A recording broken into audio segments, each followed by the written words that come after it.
네, 안녕하세요. 바이블 텔링 꿀린 거 루아입니다. 오늘은 이제 요셉 이야기를 본격적으로 시작해 보려고 합니다. 요셉이 야곱 아버지의 심부름을 받고 이제 형들이 잘 있는지 보고 오라고 해서 세겜, 형들이 이제 양을 치는 세겜으로, 여기 헤브론에서 세겜으로 이렇게 혼자 이동을 하죠.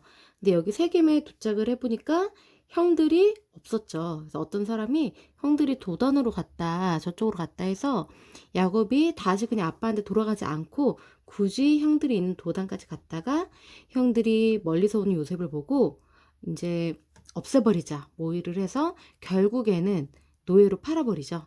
노예로 팔린 요셉은 이 경로를 통해서 애굽에 이제 이렇게 네, 애굽으로 종으로 팔리게 됩니다. 그래서 지금 애굽에 바로의 친위 대장 보디발에게 이제 팔리게 되는데요. 여호와께서 요셉과 함께 계셨다는 표현이 굉장히 자주 나오거든요. 하나님께서 함께 하셨다는 표현이 요 단락에만, 요 부분에만 두 번이 반복되고, 하나님께서 복을 주셨다, 은혜 받게 하셨다, 이런 부분들이 계속해서 반복이 되고 있는데요. 그러니까 하나님의 일하심, 요셉을 계속해서 돌보아 주신 그런 은혜를 여기서 확인할 수가 있습니다. 지금 요셉이 친위 대장 보디발에게 팔렸는데, 이 친위 대장은 어떤 직책이냐고 하면은 왕실의 대소사를 담당하는 시종장이에요. 아니면은 사령관이고요. 그러니까 음식을 관리하고 신하들을 갇히는 그런 감옥을 관리하는 그런 시종장이었던 것 같아요. 어, 사실은 애굽으로 이제 노예로 끌려갔지만, 하나님의 관점으로는, 그리고 지금 역사가 흐른 지금 저희가 봤을 때는 애굽으로 끌려가는 이 순간이 야곱의 일가족이 다 살아남을 수 있는 계기가 된 거고, 요셉이 출세하는 총리가 될 수 있는 첫 걸음이 되는 순간이죠. 근데 이때 요셉은 엄청나게 눈물을 흘리고 슬퍼하고 암담했을 거예요. 하지만 우리가 알다시피 이것이 하나님의 섭리가 일어나는 첫 단계였다는 것을 지금은 알 수가 있죠. 그때 요셉은 알지는 못하지만요. 우리도 항상 어떤 일이 있든지 하나님, 모든 걸 아시는 하나님을 신뢰하면서 인내하고 기다리고 믿음을 지켜야 된다는 것을 또 이 요셉의 이야기를 통해서 알 수 있는 교훈이기도 하죠. 여호와께서 요셉과 함께 하셨고요. 그래서 요셉이 형통한 자가 되었습니다. 그 주인이 그것을 보았다고 해요. 그러니까 하나님께서 내 종 요셉과 함께 하시는구나. 이것을 그 주인이 보디발이 요셉을 봤을 때 알게 되었다는 거죠. 노예로 팔려서 왔지만 사랑받는 아들에서 노예 신분으로 전락했지만 노예라는 지위를 수용하고 맡은 일에 충성하는 요셉을 보면서, 그리고 요셉이 하는 모든 일들이 일을 맡겼는데 너무나도 잘 되고 너무 잘하는 거예요. 하나님께서 함께 하신다는 것을 주인이 인정할 수밖에 없었다는 거죠. 사실 이 요셉은 굉장히 복의 사람이에요. 태어날 때부터.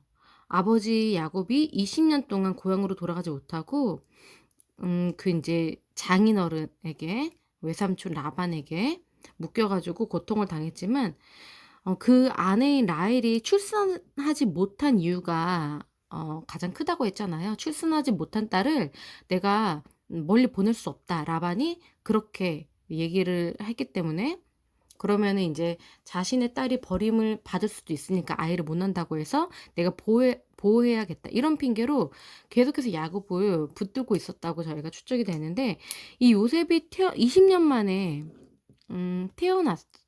태어난 계기로 해서 야곱이 고향으로 돌아올 수가 있게 되었던 거죠. 요셉이 태어남으로 인해서 이 야곱의 인생도 전환점이 되었고, 굉장히 이 가족이 이제 하나님께서 길을 열어주셔서 가나안 땅으로 돌아올 수 있는 그런 계기가 된 게 요셉의 탄생인데, 이 요셉이 주인의 집, 보디발의 집에 들어온 이후로부터 또 너무나도 주인의 집에 번창하고 잘된 그런 계기가 된 게 요셉이 이 집에 시종으로 들어왔다는 거예요. 요셉이 굉장히 복의 사람이라는 거죠. 그래서 요셉이 주인에게 은혜를 입어서 계속해서 일을 하면서 섬깁니다. 근데 주인이 요셉을 가정총무로 삼고 자기 소유를 다 맡겼는데요. 그때부터 여호와께서 요셉을 위해서 그 집에 복을 내리셨다고 해요. 여호와의 복이 그의 집, 그의 밭에 있는 모든 소유에 미쳤다. 주인이 그의 소유를 다 요셉의 손에 위탁하고 자기가 먹는 음식 외에는 간섭하지 않았다. 그러니까 자기 사적인 일 외에는 모든 자신의 집의 모든 일들, 자신 집의 재산의 관리까지 모든 것들을 다 요셉이 관리하도록 다 그냥 신뢰하고 믿고 맡겼다는 겁니다.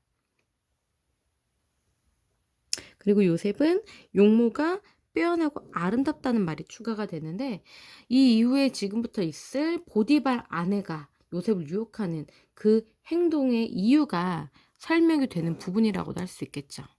요셉이 무척 잘생겼기 때문에 이제 눈으로 보이는 것을 혹했던 그런 보디발의 아내가 요셉을 유혹했다. 근거가 된다는 거죠. 네, 죄수가 된 요셉. 그 보디발 주인의 아내가 요셉에게 동침을 요청하지만 요셉이 거절합니다. 지금 여기서 원어로 보면은 주인의 아내가 눈을 들어서 요셉에게 동침을 요청했다. 눈을 들어서 욕망을 품고 쳐다보았다는 그런 의미가 있어요. 그 죄를 지을 때 하와도 선악과를 볼 때 보암직했다고 나오잖아요. 그러니까 항상 이 눈으로 보는 것을 우리가 조심해야 하는 이유가 눈으로 봤을 때 욕심이 생기고 탐욕이 생기고 범죄를 하게 되는데 이 주인의 아내가 요셉을 봤을 때 용모가 너무 빼어나고 아름답고 잘생긴 거예요. 그래서 요셉에게 동침을 요청을 합니다. 하지만 거절당하죠. 본명이 나오지도 않아요. 주인의 아내는. 그냥 주인의 아내로만 나와요. 보디발의 아내. 이름도 없고 직분도 없습니다. 이런 걸 통해서 지금 요셉에게 동침을 요구하는 것이 부당한 요청이라는 것이 부각이 되죠. 주인의 아내가, 다른 남자의 아내가, 남편이 있는 여자가 이런 요청을 한다는 것은 굉장히 잘못된 요구를 하고 있는 것이다. 어떤 여자인지를 선에 속한 자가 아니고 악에 속한 자인 것을 우리가 알 수가 있겠죠. 그랬더니 요셉이 그것을 거절하면서 이렇게 얘기를 합니다. 내 주인이 집안의 모든 소유를 간섭하지 않고 다 내 손에 위탁했는데 이 집에는 나보다도 큰 사람이 없는데 주인이 아무것도 내게 금하지 않았는데 그러니까 주인이 나를 얼마나 신뢰하는데 내가 어떻게 주인을 배신하겠습니까? 모든 것들을 나에게 맡기고 나를 전적으로 신뢰하는 주인이 내게 금지한 것은 당신, 자신의 아내인 당신뿐인데 지금 당신을 내가 취하라고 지금 요구를 하는 겁니까? 내가 어떻게 이런 큰 악을 행해서 하나님께 죄를 짓겠습니까? 이렇게 얘기를 하는 거거든요. 지금 그러니까 죄라는 게 선을 넘는 거거든요. 그러니까 내게 허락되지 않은 그 선 바깥의 것을 탐하게 하고 범하게 하는 게 바로 죄인데 지금 요셉이 말하기를 내게 허락되지 않은 것은 지금 당신인데 당신을 내가 가질 수 없다는 거죠. 그건 죄라는 거예요. 그러니까 하나님이 정하신 경계를 침범하지 않는 게 죄를 짓지 않는 건데 하나님이 딱 정하신 그 선을 넘는 게 죄라는 건데 지금 그것이 요셉이 말하기를 당신이 내게 금지된 한 가지이다. 나는 그걸 할 수 없다. 하나님께 죄를 지을 수 없다라고 얘기를 하고 있어요. 요셉이 하나님을 기억하고 하나님을 경외하고 있다는 것을 여기서도 알 수가 있겠죠? 그런데 이 여인이 날마다 요셉에게 조릅니다. 한 번 한 게 아니에요. 날마다 요셉에게 나랑 동침하자, 나랑 함께 자자 계속해서 요청을 하는데 요셉이 듣지 않습니다. 지금 이것은 굉장히 쉬운 결정이 아니에요. 요셉의 이런 태도는 그 당시 시대상 주인의 아내의 요구를 거절한다는 거는 굉장히 쉬운 일이 아니거든요. 노예가 주인의 말을 거절하는 거예요. 그 당시에 보통 노예들이 문란하게 이용이 되고 문란하게 생활했다고 다른 기록에 있다고 해요. 근데 요셉은 그 당시 시대상에 흘러가듯이 그 당시 다른 사람들이 하는 것처럼 범죄하지 않고 하나님을 두려워하면서 하나님께서 정해두신 선을 넘지 않았다는 거죠. 근데 여인이 날마다 요셉에게 요청했어도 그걸 들어주지 않았다는 건데 이것이 삼손이랑 좀 대조가 되죠. 삼손은 들릴라가 계속해서 당신의 힘의 비밀을 알려달라고 요구를 했을 때 결국에는 나중에 넘어가게 되는데 요셉은 그렇지 않았다는 거예요. 그래서 결국에는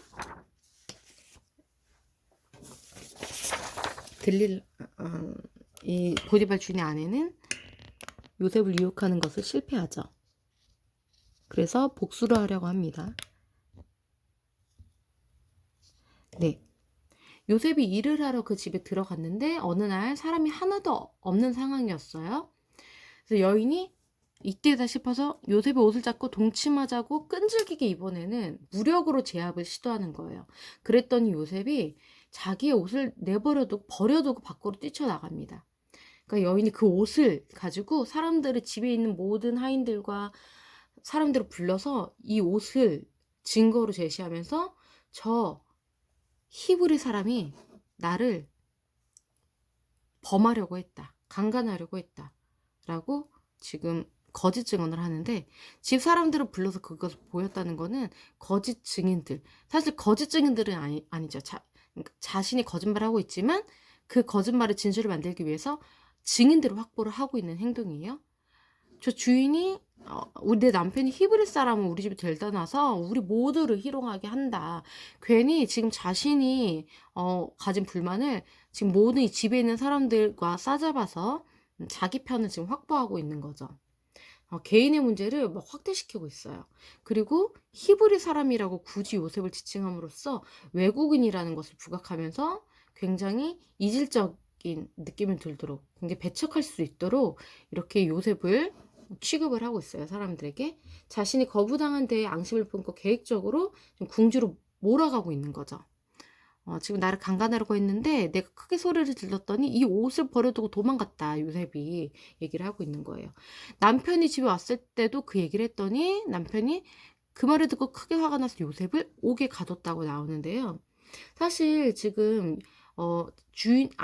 남편이 있는 아내를 여자를 강간하려고 했다는 거는 자유인이어도 사형당할 범죄예요. 그런데 요셉은 아무 힘이 없는 종이거든요. 보디발이 요셉을 그냥 사형시켜도 문제가 없는 일이에요. 그런데 옥에 가두었다는 거는 판결을 유보했다는 건데요. 그 옥도 지금 이 보디발 집에 있는 이제 감옥으로 추측이 되거든요. 자신의 집에 지금 계속해서 붙잡아 두고 이제 옥에 가둔 걸로 보여지는데 이런 모든 상황으로 봐서 과연 보디발이 아내의 말을 믿었을까? 왜냐면은 보디발이 요셉을 봤을 때 하나님의 사람이라고 인정을 했거든요. 그리고 정말 똑똑하고 지혜롭다고 인정을 해서 자신의 모든 재산을 맡기고 무엇보다 하나님의 사람이라고 이제 알았기 때문에 그리고 자신의 아내를 잘 알고 요셉을 잘 알잖아요. 근데 이런 사건이 벌어졌다고 얘기를 들었을 때 과연 누구를 의심했을까? 저희가 추측을 좀 해볼 수 있겠죠. 왜냐면 사용을 시키지 않았기 때문에 더 그런 추측이 신빙성이 있다는 거예요.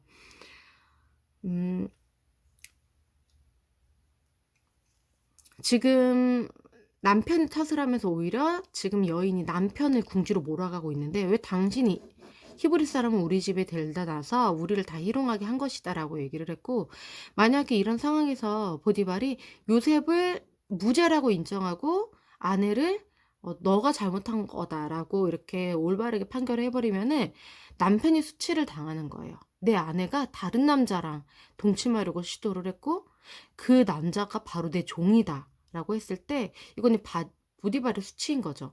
평범한 사람도 아니고 왕 밑에서 이제 일을 하고 있는 직책이 높은 사람인데 이 스캔들이 널리 퍼져버리면은 지금 보디발의 평판에도 문제가 생기는 그런 큰 사건이기 때문에 올바르게 판결할 수가 없는 두 발이 묶인 상황이에요. 보디발이. 그래서 요셉을 죽이지는 못하고 요셉을 옥에 가둔 걸로 일단 상황을 마무리를 했다고 보여져요.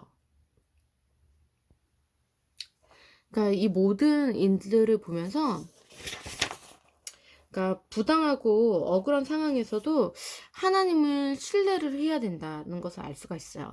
왜냐면은 지금 어차피 이 상황이 나중에 어떻게 풀어지고 이 상황으로 인해서 어떤 선한 결과가 맺어지는 건지를 저희는 모두 알잖아요. 그렇기 때문에 지금 이런 일이 있더라도 아무리 억울하고 힘든 상황에서도 앞으로 무슨 일을 일어날지 알지 못하고 하나님의 계획이 뭔지를 가늠이 안 되더라도 하나님을 신뢰해야 되는구나, 기다려야 되는구나. 이 시험을 통과하면서 요셉은 더욱더 신실해질 것이다 라는 것을 저희가 알 수가 있죠. 이 시험을 통과를 하고 나서야 하나님께 영광을 올려드리고 하나님의 계획을 성취하고 모든 사람들을 구원하는 그런 사람으로 이제 준비될 수가 있다는 거죠. 요셉이 모든 기근 가운데서 모든 애굽 사람과 주변 나라 사람들을 구하는 그런 일을 해냈잖아요. 모든 곡식들을 잘 저장해놓고 해서. 그래서 이렇게 단련된 하나님 안에서 훈련된 한 사람을 통해서 하나님께서 어떻게 일하시는지 계속 나오는데 모든 사람들을 기근 가운데서 구한 것뿐만이 아니라 자신의 가족들, 자신이 사랑하는 아버지와 자신의 형제들 모두를 그 기근 가운데서 구해내고 그리고 이제 이주를 시켜서 애굽으로 초청을 해서 이스라엘 민족으로 번성할 수 있는 터전을 마련해주는 그런 자신의 집과 가족과 나라를 구하는 역할을 수행한 요셉이 이런 모든 상황과 고난 가운데서 인내하면서 훈련되었다는 것을 알 수가 있어요. 어, 그러니까 하나님이 함께 하시는 요셉이라고 계속 나오잖아요. 하나님이 함께 하시는 과정에서 일어나는 모든 일은 다 선하신 뜻이 있다는 것을, 그게 노예로 팔리는 일이라고 해도 감옥에 갇히는 일이라고 해도 부당하게 당하는 이 모든 일들이라고 해도 하나님이 함께 하신다면 결국 이 모든 일들이 비극이 아니라 어, 하나님의 그 선한 결과를 위해서 나아가는 과정일 뿐이라는 것을 알 수가 있죠. 그래서 선하신 목적으로 이끌어 가시는 하나님이 그 과정 가운데 어떤 일이 일어날지라도 신뢰하면서 하나님 신뢰하면서 신실하게 반응해야 된다는 것을 생각해 볼 수가 있는 부분입니다. 또 여기도 여호와께서 요셉과 함께 하시고라고 나오잖아요. 그리고 인자를 더하셔서 간수장에게 은혜를 받게 하셨다. 이번에는 지금 그 감옥 안에 갇혀 있기 때문에 그 감옥을 관리하는 간수장이 요셉의 이제 윗사람이 되는 건데 또 그 간수장도 요셉을 너무나도 좋게 보고 하나님이 함께 하시는 사람이구나 인정할 수밖에 없게 되는 거예요. 그래서 간수장이 옥중 죄수를 다 요셉의 손에 맡겨서 모든 재반 사물을 요셉이 처리하게끔 합니다. 그러니까 요셉이 얼마나 지혜롭고 모든 사람들이 보기에도 탁월한 하나님의 사람인지를 알 수가 있죠. 그래서 간수장이 요셉에게 맡긴 일은 무엇이든지 다시 보고를 받거나 살펴보지 않아도 될 정도로 요셉이 탁월하게 일을 처리한다는 거죠. 왜냐하면은 여호와께서 하나님과 함께 하셨기 때문에 요셉에게 지혜가 있었고 하나님이 함께 하셨기 때문에 이런 간수장과 이제 주인 보디발이나 윗사람들에게 계속해서 권위를 맡을 수 있는 이런 특기를 받을 수 있는 일들이 계속 이어졌다는 거죠. 그래서 범사에 형통케 되었다는 거죠.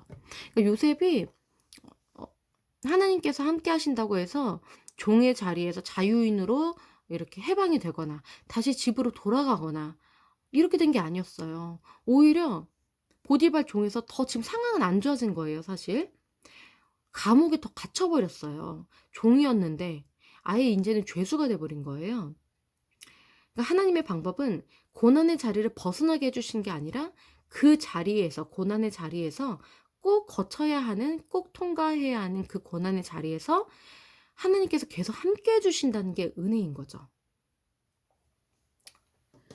꼭 통과해야 하는 길이기 때문에 고난의 길이 계속 이어지는 게 오히려 은혜인 거예요. 여기서 이 고난이 그쳐지고 다시 집으로 돌아가게 됐다거나 자유인으로 해방이 되었다거나 한다면 요셉의 가족은 다 죽었겠죠. 기근 속에서. 그리고 가나안 땅에서 계속 살면서 요셉의 가족들은, 야곱의 아들들은 가나안의 그 죄악된 민족의 동화가 될 수밖에 없었을 거고 번성하지 못했을 거예요. 하지만 요셉의 그 고난을 하나님과 함께 꾸준히 통과를 했기 때문에 총리까지 될 수 있었고 가족들을 구원하고 터전을 마련해서 이스라엘 민족이 탄생할 수 있었다는 거죠. 그래서 요셉의 옷으로 이 과정을 설명한 묵상을 해볼 수도 있는데 일단 처음에 요셉이 야곱과 함께 살았을 때 채색 옷을 입혀줬잖아요, 아버지가. 이때는 사랑받는 아들이었어요. 그런데 채색 옷을 형들이 벗겨서 찢어버리고 피를 묻혀서 아버지한테 가져갔잖아요. 채색 옷이 벗겨진 이 요셉이 노예가 되죠. 노예의 옷을 입는 거죠, 노예 옷. 그리고 그 다음에는 모함을 받아서 죄수복을 입게 돼요. 점점 지금 상황은 더 안 좋아지는 상황인 거죠. 그런데 죄수에서 갑자기 역전이 돼서 세마포 옷. 이것은 총리 옷. 총리가 된 총리 옷을 입게 됐다는 거죠. 그래서 요셉이 입은 옷들을 보면 요셉이 어떤 길을 걸어왔는지 또 하나님의 섭리를 알 수가 있어요. 사랑받는 그 집안에서 그냥 사랑받는 아들에서 하나님께서 노예로 만드시고 죄수로 만드시고 이 상한 가운데서 고난 가운데서 요셉을 연단시키셔서 마침내는 사랑받는 아들이었을 때는 꿈꾸지도 못했던 입어볼 수도 없었던 세마포 옷을 입히신 하나님, 꿈꾸지도 못했던 애굽의 총리라는 자리가 야곱의 사랑받는 아들이었을 때는 감히 상상도 못했을 자리였겠죠. 하지만 하나님과 함께했기 때문에 오히려 자신을 사랑해준 아버지를 떠나서 자신의 참 아버지 하나님의 다스림 안에 보호하심 안에 있었을 때 더욱더 상상치도 못한 아버지 야곱은 해주지도 못했을 그런 선한 길로 다다를 수가 있었던 거죠.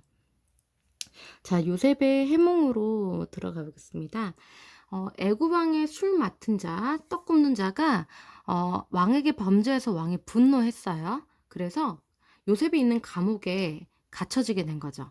친위 대장이 보디발이 요셉에게 그들을 수종들게 해서 요셉이 그들을 섬겼습니다. 술 맡은 자, 떡 굽는 자라는 거는 왕의 가장 가까이에 있어서 왕을 암살할 수 있는 가능성이 있는 사람들이에요. 그런데 어떤 일이 생긴 것 같아요. 그랬더니 왕이 분노를 해서 이들을 이제 가두었던 거거든요. 가두었다는 거는 일단 그러니까 바로의 음식을 이제 식탁에 음식을 올리는 이 두 사람이 지금 뭔가 어떤 일이 일어나서 뭐 이제 바로의 음식이 독이 있었다든가 그런 걸로 추측이 돼요. 이제 진범을 조사하는 기간으로 보여져요. 왜냐하면 그게 확실하다면 바로 사형이었을 텐데 일단 이 두 사람을 지금 감옥에 임시적으로 가두었다는 거거든요. 그 기간 동안 지금 모든 간수장에게 권한을 위임받은 이 요셉이 이 두 사람 어쨌든 왕의 신하기 때문에 요셉이 이제 그들을 잘 보살피고 섬겨야 됐어요. 이 두 사람이 하룻밤에 꿈을 꿉니다. 그 꿈을 해석할 자가 없어서 이 두 사람이 근심을 하고 있으니까 요셉이 해석은 하나님께 있으니 자신에게 말하라고 이렇게 얘기를 해요. 그러니까 이 당시에 이집트에서는 해몽가가 하나의 직업이었어요. 그런데 이 요셉은 해석은 하나님께 있습니다. 자신은 하나님의 사람이라는 것을 밝히고 하나님께서 이 꿈을 해몽해 주실 수 있다는 거죠. 해몽은 사람의 기술이 아니라는 거예요. 하나님께서 알려주셔야 된다는 거예요. 그러니까 지금 이 사람들의 얼굴빛이 안 좋으니까 요셉이 무슨 일이 있냐 물어봤을 때 사실은 꿈을 꿨는데 해몽을 못하겠다. 이렇게 해서 일이 지금 얘기가 이렇게 이루어지는 거거든요. 그러니까 자신이 섬기는 대상을 굉장히 그 표정까지도 세심하게 살피는 그런 요셉의 책임감, 그런 세심함을 또 여기서도 엿볼 수가 있어요.